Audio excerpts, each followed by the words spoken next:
Because when we fixate on what we don't have, my dear friends, of what we already have, we feel poor. Can you say it? Poor. Pag inyong ginafocus, permente ang wala sa inyo maka-feel mo that you are poor.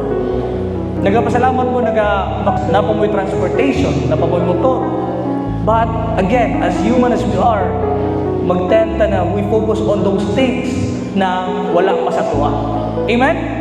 When we fixate on what we lack, we start to fear and we start to worry.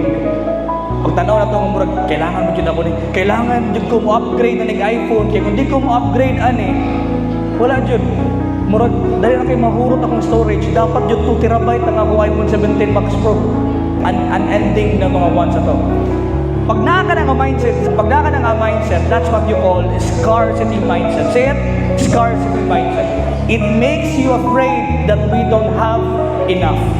Pag mo na mag-feel mo,